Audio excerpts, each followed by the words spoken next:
Hi, I'm Ashley Curallo, sharing my heart, music, and home, and today I'm going to share a little bit of my home with you. I hope you can hear me okay. This is quiet time at our house, so I'm trying not to talk really loudly, but hopefully I have my mic up loud enough that it'll pick me up. Today I'm going to be sharing a few little projects that I'm doing in our kitchen. I'm going to share polishing my copper tea kettle with you, and then I'm also going to share with you restyling this little stand that I have in my kitchen.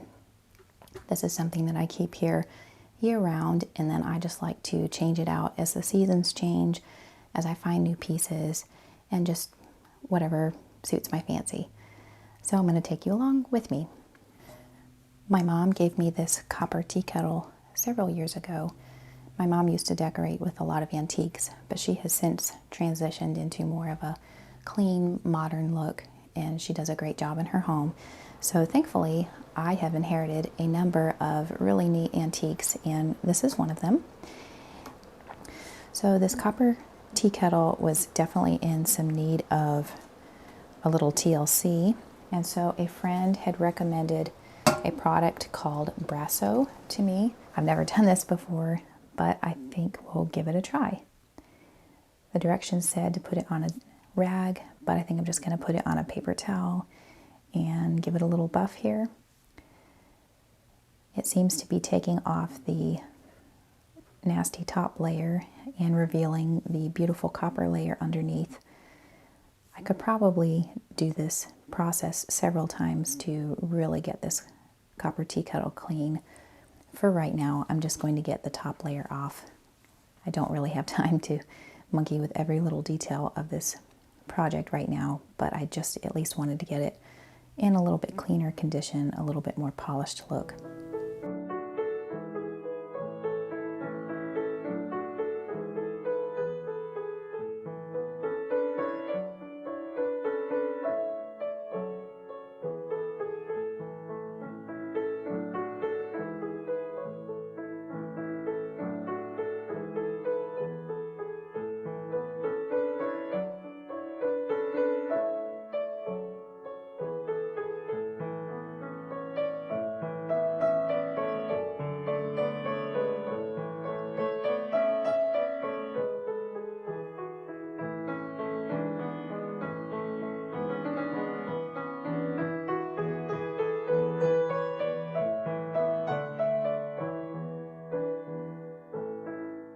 Once I got the kettle cleaned up with the Brasso, then the directions said to take a clean, dry cloth and just give it a quick buff. So that is what I'm going to do now.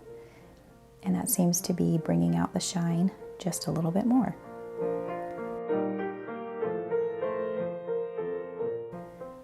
I'm very pleased with how this turned out. I think it definitely helped reveal the copper color a little bit and took away the years worth of grime and dust.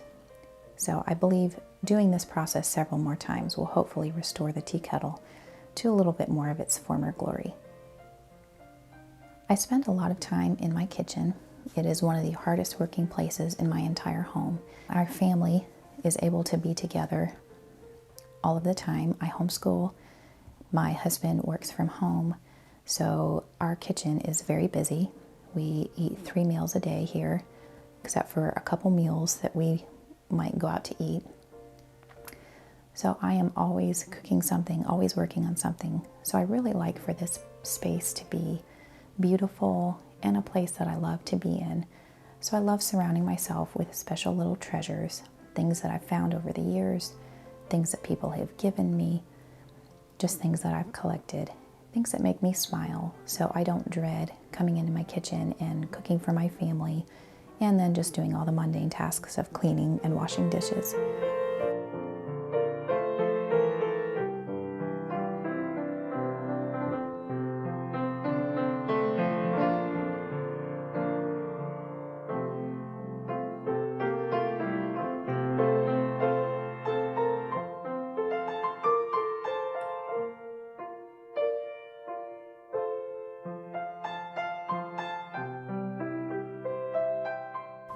I have this wonderful little crock that I found at the thrift store for a couple dollars. I was thrilled when I found it.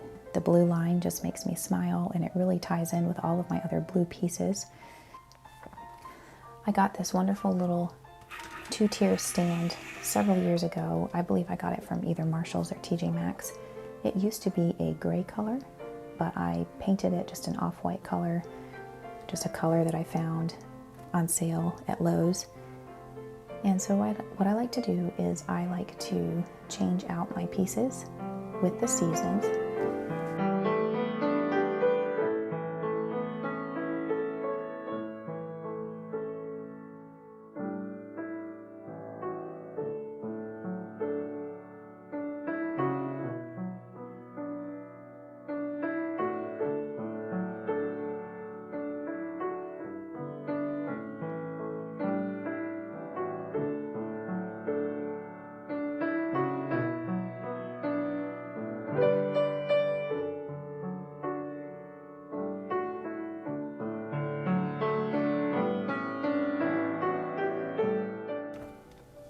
I got this sugar jar at TJ Maxx a number of years ago. I think I paid $1 for it.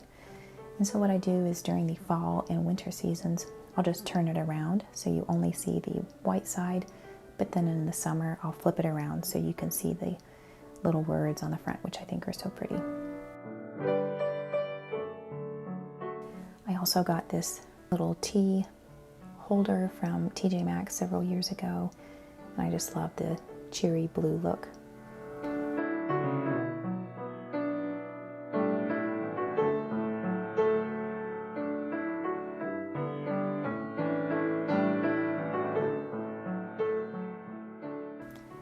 This wonderful mug, which you've probably seen across my channel and on my blog, was a recent gift from my neighbor, and I just love it.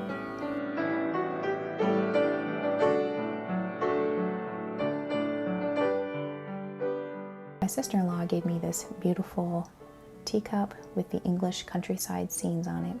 So beautiful.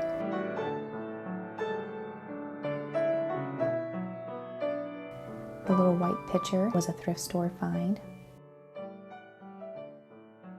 Especially for busy moms, it's hard for us to think of totally redecorating our house. We just simply don't have time for that. And so I think some people maybe give up on decorating, but what I would recommend doing is creating vignettes or focal points that are consistent, that they just stay there, and then you can change them out over time. Don't feel like you have to redecorate your entire house for every season and move around every single piece every time. I used to do that. I don't have time for that anymore, and I really don't have energy for it either. So I like to have consistent vignettes throughout my house that I just swap out a piece or two, and then it freshens it for the season. I also have this wonderful old frame that I got at a garage sale. I think I paid $1 for it. And I have some artwork by Andrea from Pine and Prospect. She shared a beautiful Christmas print on her blog this year, and so I use that. And then I also have this wonderful countryside scene with a cow that I like to leave up for the rest of the year. So I'll go ahead and swap out the pictures now and put the cow in front, and I'll also change the orientation of the picture frame. So it used to be in a vertical orientation, and now it will be horizontal. You can also see a red and white tea towel that I cut down and fitted into this frame. One Christmas I used that as a decoration, and I may pull that to the front someday and use that as a decoration, but for now it just helps to hold all of the pieces in place because the frame is a bit rickety.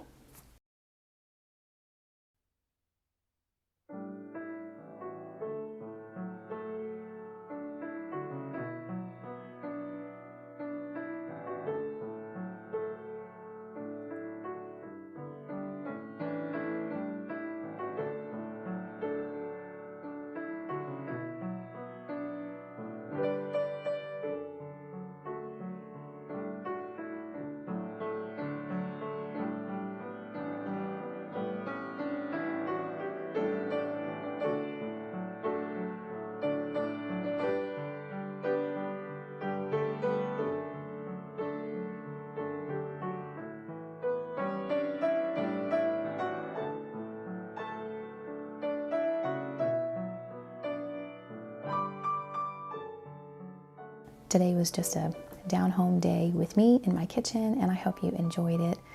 I hope you can see how you can make some simple changes in your home to make your spaces beautiful. And in case you're wondering, I didn't plan on doing this. I love the Wilds. It's a Christian camp in North Carolina.